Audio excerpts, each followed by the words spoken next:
In the UK, of the 12 million people aged over 65 and 5.5 million aged over 75. By 2030, 1 in 5 of us will be 65 or more, and this aging population is being mirrored around the world. Figures from the World Bank show that spending per capita on health peaked at $4,500 per person in 2004, way up from $1,700 in 2000. But despite this increased spending, we've stopped getting healthier. In the UK, life expectancy has stalled, and there's a big fear that one day a superbug will sweep through the population. And are we too reliant on the big pharmaceutical companies to solve that particular problem? You know, the survival of mankind, that sort of thing. That's today on the Debunking Economics podcast with Steve Keen. I'm Phil Dobbie. So, according to the World Health Organization, antibiotic resistance is rising to dangerously high levels in all parts of the world. New resistance mechanisms are emerging and spreading globally, threatening our ability to treat common infectious diseases. A growing list of infections, such as pneumonia, tuberculosis, blood poisoning, gonorrhea, and foodborne diseases are becoming harder and sometimes impossible to treat as antibiotics become less effective. Do you want some scary figures? Each year in the US, at least 2 million people become infected with antibiotic-resistant bacteria, according to the Center for Disease Control and Prevention, and 23,000 people die each year as a result of those infections in the United States. And it's estimated that as many as 10 million people could die annually from superbugs by 2050 if nothing is done. So how do we fix that problem? Well, one way is to use antibiotics less.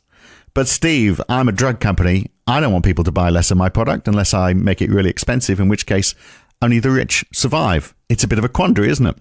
Oh, that's one of the great travesties of a great human invention. I mean, if you go back to the discovery of penicillin, which was, you might Google and see what actual date that was when Fleming actually made the accidental discovery of penicillin. But that meant that a whole range of grotesque bacterial-based diseases, which were part of human life in the 19th century, were suddenly capable of being eliminated. And that was a brilliant discovery. But the trouble is... In 1928. 1928, thank you. What we had since then is a period where a whole range of diseases, which were a common experience for virtually everybody, pneumonia probably being the most virulent killer overall, but a whole range of bacterial diseases disappeared. But bacteria are living organisms. Living organisms evolve, and bacteria evolve at a ludicrous rate.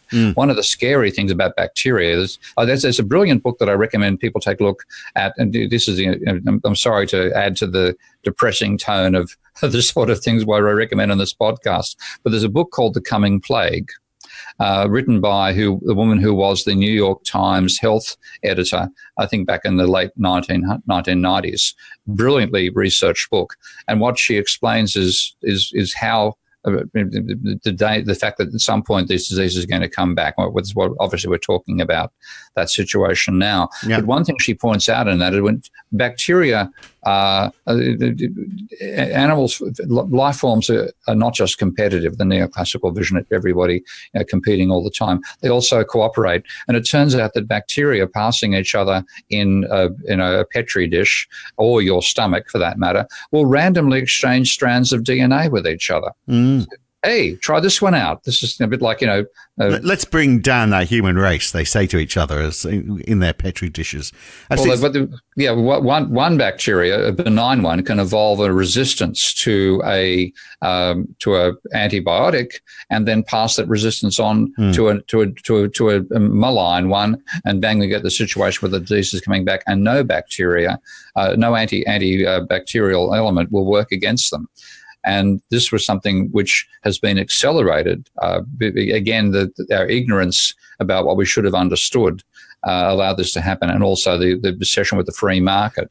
A lot of the reason you can buy chicken so cheaply these days is they're shoved into appalling growing conditions, and they're fed a feed that includes antibacterial agents, so you don't need to worry that they're in a bacterially dense environment. Of course, that's where a lot of the evolution of resistance has come from. Well, I think that's where a lot of these antibiotic companies making antibiotics are getting their money from, isn't it? It's to farming communities that are doing precisely that. But the situation industrialized farming. The situation gets worse as well, doesn't it? Because the return on investment is a lot lower than other drugs. So fewer pharmaceutical companies are researching new antibiotic strains to try and counter this evolving problem. According to Nature Biotechnology, never miss a copy. I always pick that up at the newsagent. Only 12 antibiotics have been approved since 2000. So in short, millions could die because saving them isn't providing a high enough return on investment for these pharmaceutical companies. Yeah, and this is one of the areas where this is where you cannot let the market rule this sort of stuff, because the market will not produce they won't produce something that is what, again, I hate using conventional economic thought for this, but what's seen as an externality, something which did not affect you directly. You and I are not going to pay to treat somebody who's got a communicable disease if we're not in the region where the disease is communicated. And even if we were, we might be reluctant to pay. So the actual individual demand for things is far lower than we need the social demand to be. And in that situation, the only resolution is for that to be done at the national level by the government. And you make this, the government then funds this sort of research, but also has to control the use of antibacterial agents, which, of course, neither is happening. Yeah, well, it's interesting, isn't it? We did give an awful lot of money, of course, to Africa during Live Aid, but only because Bob Geldof, packaged it nicely for us, so we all felt very concerned. The moment he stopped doing that, we stopped caring, didn't we? So it is true. We only care about what's on our doorstep. Mm. And that just does not work when you have something like this, which is a communicable problem. That's one, the hospitals becoming dangerous places to go, because they're the place where the superbugs often evolve and can be transmitted. We're causing it largely by the industrialization of agriculture, but we're adding to it by over-prescribing antibiotics as well. And then when you get a disease, when this turns up in a hospital, that's where you have to go and get treated, because it can't be killed. That's where it stays. So it's curious, isn't it? Because a lot of the research starts in the public sector and then gets commercialized. Is that where we go wrong? Because because it's clear that this research needs to happen in the public sector. If all the hard work obviously is in that initial R&D, commercializing it is the relatively lower cost end of the operation. Why do we commercialize it? Why don't we just keep it all in the public sector if that is the case? Well, this is a large part of the vision behind the national health in the UK, that this is something where the benefit of health is not just for the person whose health is improved, but the whole society benefits out of this. For the most essential way it benefits is that communicable disease is stopped before it gets a runaway through the whole population. We seem to have lost that ethos, though, don't we? We've lost that ethos because we're successful for a while we were ahead of the bacteria and the evolutionary process. The antibacterials weren't anything that bacteria had to cope with when they were floating around in our gut back in the 19th century. Suddenly they turn up in post 1928, and all of a sudden the main evolutionary pressure we're putting on bacteria is to survive antibacterials. Well, of course, given how fast they evolve, I mean, bacteria, I don't know how, I'll be talking through my hat here, but I've got a feeling a bacteria can split in something like 1 or 2 hours. So you can get 12 generations in a day of the bacteria. And then what you've got is a survival pressure. The ones that can process the antibacterial are the ones that survive. The ones that can't are the ones that die. In a very, very short time, they've done better than the scientists in evolving a reply to what the scientists actually have done in the first place. Right. So in other words, we're using, it gets back to using too many antibiotics, doesn't it? If we had a health system that basically said, and this is, by the way, still an economics podcast, even though we're talking a lot about health today, which we clearly know less about than economics. But I mean, it's clearly the case that we are pumping ourselves full of too many medicines rather than perhaps looking at other means of prevention and using antibiotics more cautiously, which then gets back to the point, well, that's not good for the drug companies that are supplying the health service because they've got their profit motive. Yeah, and this is one area where the profit motive gets in the way of the long-term survival of capitalism. Because if you get to the point where communicable diseases are as common as they were in the 19th century, we're not going to see as much production coming out of the economy. So there was a real reason to control. One of my favorite little instances here, by the way, this is a total anecdote, but it's I think it's useful. in the 19th century, oysters were a very popular dish, and the French had very strong regulations, controls on where oysters could be grown and testing and so on and so forth. The British knew this was just silly. Let the market work it out. Well, the market worked it out so that the Prince of Wales got poisoned by oysters, and within days of that poisoning happening, the oyster industry in the UK collapsed. So oysters are still a very effective cuisine in France, where they were controlled by the nasty government in the wonderful free market deregulated system, because it almost killed the monarch. That was the end of the industry. So regulations can help an industry survive rather than just killing it. And we should have had regulations on these antibiotics from day zero, but we haven't had it, and we've now got this problem of we've actually spurred an enormous rate of evolution of bacteria to be able to fight off what we've used to kill them. So we're going from a post-bacterial world back into a bacterial world again. But I mean, can you regulate it, or does it just mean that we have to make a bold step and say, well, actually, the pharmaceutical sector is just by and large going to have to come into public hands, which sounds like a very extreme call, which is just never going to happen, is it? Well, I mean, it may be. I think what's going to happen, it'll happen after we have some serious outbreak of a disease, which, there's a Dustin Hoffman style movie. I've forgotten the movie Dustin Hoffman starred in. I think it may have been called Panic or something of that nature, about some disease evolving. It's been loads of them. Yeah. Gwyneth Paltrow is actually the carrier, so we've got to keep her out of the country. That'll keep us all safe. But she brought it back from Hong Kong to America, and then bang, this huge plague. They finally found a cure for it. Of course, it's an American movie, but that process, I think, is going to trigger us and say we simply have to make this sort of thing a national objective, in the same sense that we had it for getting to the moon way back. We need one now for production of state-driven research into the non-profit, basically, driven research into development of antibiotics and new ways of treating bacterial diseases, because otherwise that Dustin Hoffman scenario, I think, will play out. Right. So just to steer clear of Gwyneth Paltrow in the short term, I've managed to avoid it all my life so far. Look, let's take a different tack. I mean, not the Northam choice. It would have happily entertained her. But look, let's look at this in another tack. The cost of healthcare in the United States is almost 17% of GDP. It's about $10,000 per person. The cost of healthcare in the UK, and that is, public sector, private sector, the whole gamut. The cost of healthcare in the UK per person is about a third of what it is in the United States. Australia's sort of midway between the two, about $7,500 per person. So huge discrepancies. And yet, ironically, life expectancy in the US is the least, 78.7 years. In the UK, it's almost 81 years. So, the UK lives more than 2 years longer for one third of the price. No wonder we don't want Donald Trump to get his mitts on the NHS. Australia does pretty well, 82.5 years. It's all those lycra-clad bods going along Manly Beach, and could also be because they're not eating pork pies and Scotch eggs like we are in the UK. But I mean, those numbers are very telling for the United States, because it is largely a private system, costing 3 times as much and not being as effective because people are dying younger. It's one of the classic. All the arguments that normally in favor of a marketplace don't apply in health.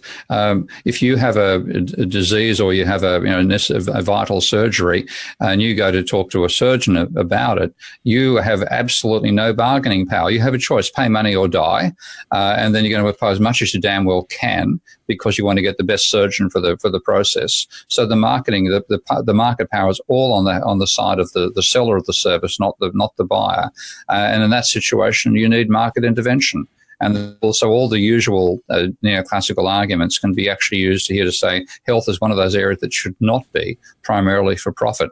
It should be something which is provided at the state level, because diseases are something which don't respect whether you've paid money or not for something. There's a public danger a public health issue, which is the market itself can't direct it directly. And when you do get caught up in the marketplace, you have no bargaining power as a buyer of health. It's the seller who has all the control. So again, another reason to step in and stop that being 100% a private system. Does raise so many ethical questions, though, doesn't it? So let me give you an anecdote, and it's one that's very close to my heart, because my father-in-law died in a hospital in Australia, and his lungs were shot, and he was on a ventilator for a very long time. They tried to take him off the ventilator, and he lasted about half a day before they had to stick him back on again. And then it was very clear they were just buying time. I think they just kept him going for as long as they felt was appropriate for the family, knowing full well that at some point they were going to be turning the machine off. Heartbreaking time, but clearly he couldn't stay on the ventilator forever. And yet, ironically, his brother was American and sold ventilator machines. The chances of that. And he was saying, well, he sees no reason why. He's going, in America, we would have just kept him on that ventilator for as long as we wanted to be, because his health cover would cover it. Now, clearly that's a nonsense, because nobody wins in that situation. It's just a waste of a resource. I mean, it's not a life. It wasn't a life for my father-in-law. I mean, I'm sure, he's getting to the stage where he wanted to go. He didn't want to be hooked up to a machine for the rest of his life. So, market economics, the whole insurance model might say, well, if you want, you paid your insurance, keep going with this machine for as long as necessary, which is just a misallocation of resources, isn't it? Well, in that sense, because there's no quality of life in that situation, and part of the reason why we continue is we don't have a sensible program of voluntary euthanasia, which is the other element of this. The way in which the market as an ideology gets caught up with religion at the same time. It'd be funny if it wasn't tragic. Yeah, I mean, it is. It's a minefield, all of this, isn't it? But it is becoming public health spending. It's a large part of GDP. It's about 7% of GDP now in the UK. Back in 1955, it was 3% of GDP. But of course, now treatments are more expensive, because in part, obviously, because it's coming out of the private sector, but also because we can do so much more. We have new ways of keeping people alive for longer. And in part because of that, but also generally the population is aging as well. Yeah, and therefore the older people with larger proportions, therefore the costs are going to go up. Yeah. And so, and so understandably, how do you keep on paying that? That's an ever rising bill. Where does it stop? And ultimately, you've got to make those unpleasant decisions, which you had to make with your father-in-law. That this is we're not giving him any quality of life, and it's costing money as well, which could be better spent in other areas of health where people have a potential for a quality life coming out of the treatment, rather than becoming a vegetable that's attached to a ventilator. So how do you fund health then? I guess that's the nub of the question. Is it all public sector, or I mean, I'm in favour of a mixture of the two to some degree. I think the Australian system is one that having lived in the Australian, lived in the British system. The Australian, I think, has got more flexibility while still providing that overall cover. So I think one thing you've got to take your hat off to, I think it was Bill Hayden was involved mainly in designing the Medicare scheme under Whitlam. But that was a very well designed scheme. You paid 85% of the cost of services. If a doctor was willing to forego the 15%, you could do what they call bulk billing. There are other specialists as well outside that. If you wanted to, if you were willing to pay for a rapid provision of a service, you could do it. But generally speaking, you go to hospital and get the best possible health care. A couple of my friends with cancer had that, found themselves being dealt with by professors of medicine at Sydney Hospital. So there's a quality health care at the public level, a possibility for a premium on top of it, and that worked fairly effectively. The American, where it's all private, as you said, the cost is 3 times what it is in the UK, and the overall social outcome is lower. So my bias is to the public provision, but with the percentage of that being also private and insurance based. Well, I was shocked coming back to the UK about how badly and I haven't had. Look, I've experienced it because they did look after my mum, who's been in hospital lately, and in hospitals they obviously do a tremendous job. My personal experience trying to get a bloody appointment at my local doctor's, it's like 3 weeks. It's going to be 3 weeks out. And you think, well, in 3 weeks' time, I'll either be dead or better. So really no point in making that appointment. Whereas my doctor which I did always pay the excess for, I had the same doctor for 20 years or more, 25 years, in fact, in Australia. He knew me really well. So he knew, he knew my body better than I did. He'd been places. He'd been places no one else has. I'll tell you that. And so when I went to see him, he'd be saying, "Oh, Phil, you put on weight. You do realize I'm going to have to, put you on statin tablets or whatever. So you've got to get your weight down so you don't have to take medication." So it was and he'd say, "So come back in 6 weeks, having lost some weight." And then we're heading somewhere. And so it was actually a preventative approach more than anything as well. And, I had a few things where I needed more help than other times. But, I mean, you just can't get that under this system where everything is free. And there are no private doctors without you paying the full cost of a private doctor. So I don't think they exist because it would just be prohibitively expensive. So you're right. The combination, the private and public combination put together by Medicare in the first instance, I think was the best model I've seen for health. Certainly having experienced 2 or 3 different systems, it's certainly outstandingly better.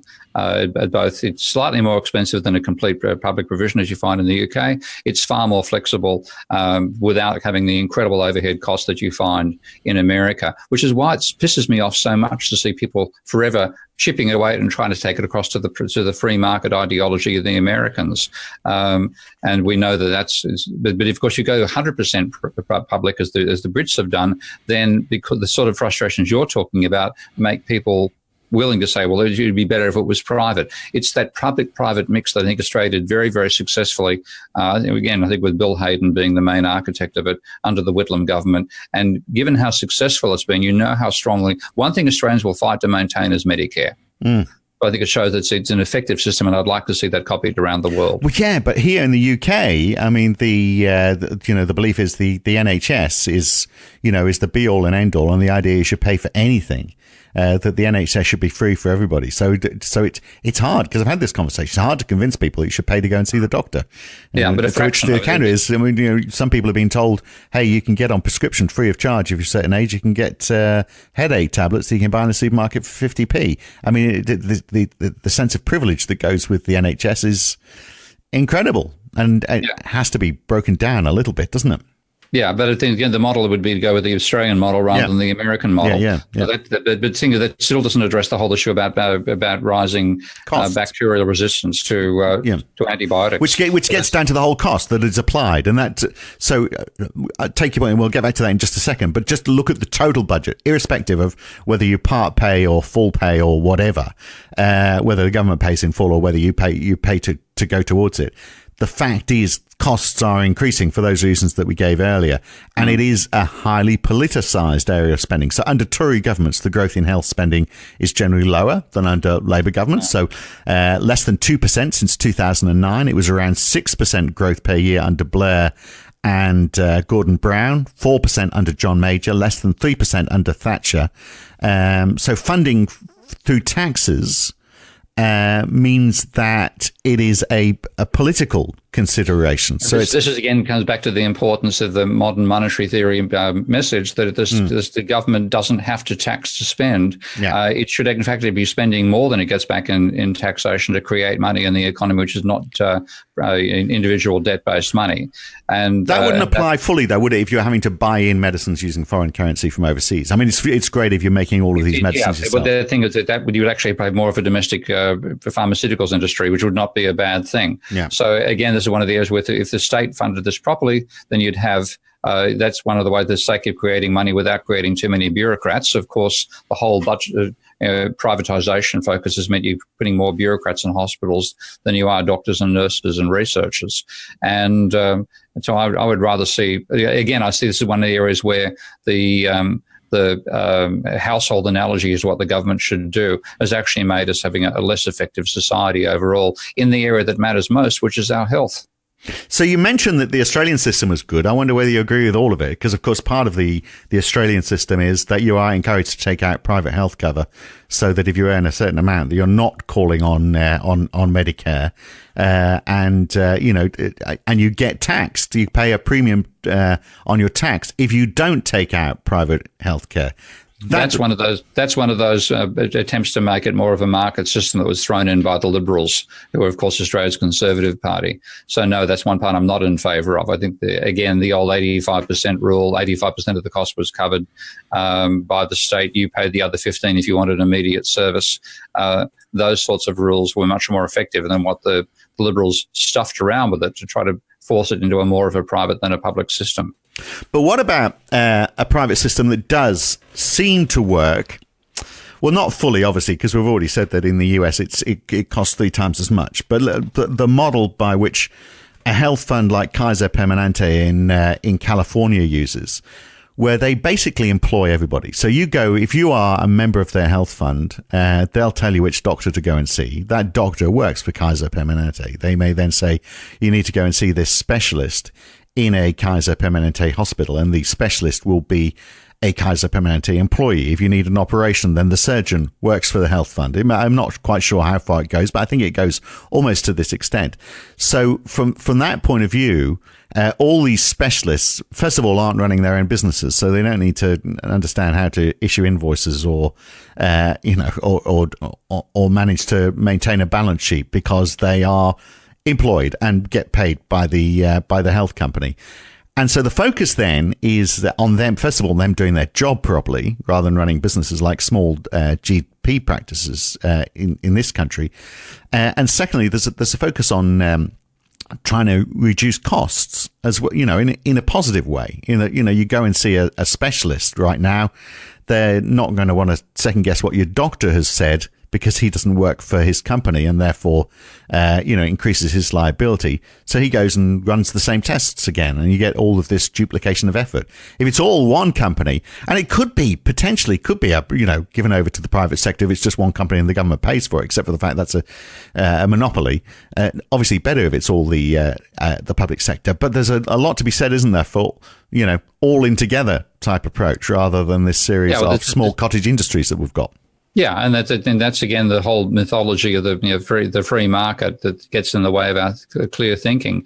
This is the sort of stuff which is best done with a large scale. There's such enormous economies to scale, as you're saying, and there's also such external benefits beyond the individual that this is best done collectively. And what you're doing with a large corporation like that, the large corporation is behaving like a state towards its own employees.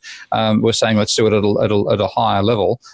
Overall, the state does it, and you have a tiny margin which you can go and do yourself, which, again, the Australian system has balanced that nicely. The sort of 85% public, 15% private rule seems to be the right way to balance it. Right. But under that Australian system, we still are running a series of small businesses. You still have that issue, don't you? That, if there's a shortage of GPs in your area, it's because either there's not enough GPs with the business now to run a company, or you're in an area where it's just not profitable enough for them to be able to run a business. But then again, what you find is most of those are now working out of medical centres. So I've seen that same evolution back in Australia. People who used to be individual doctors are now working as a medical centre, getting a very healthy salary, far better income than people earn for the NHS, I might add, which is part of the problem with the NHS. They're not paid enough.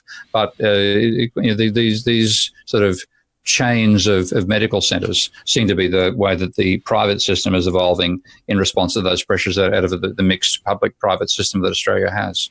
Right. So there will be people listening to this going maybe not quite as far into this podcast as 27 minutes in, but there will be people saying, there goes Dobbie and Keane again, talking about taking stuff out of the private hands and putting it into the public sector. Again, those people who want small government, not big government, would be wholly against this idea. I mean, is there any other way other than saying, yes, it's got to go back into public hands?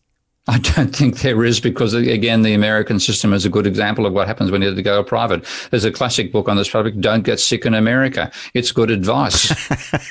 Well, just don't go in that's that case. Right. That's the easier way, which, of course, is a decision made all that much easier by their current president. I'll go when he's gone. And I'll make sure I wear a face mask, and I'll stay away from Gwyneth Paltrow while I'm there. They're the tips for survival in the United States. Good. Excellent. Well, I don't know if we've sorted anything out, but I mean, it is a big concern, isn't it? This antibiotic resistance that we're seeing, and, perhaps a bigger issue than global warming in the short term. We might not worry about global warming because we'll all be dead. Maybe that'll solve the global warming problem. It would, yeah. Good talk, Steve. Okay, mate, that was a bit of fun. Yeah, if you find talking about death and destruction fun. Now, look, next time, the role of gold. Most of the gold in the world is still locked in the vaults of central banks around the world. Why is that when currencies float freely, by and large, without the constraints of the gold supply? So what useful purpose does gold serve now, apart from making nice jewelry, of course? The role of gold. Next time on the Debunking Economics podcast with Professor Steve Keen. I'm Phil Dobbie. I'll see you then.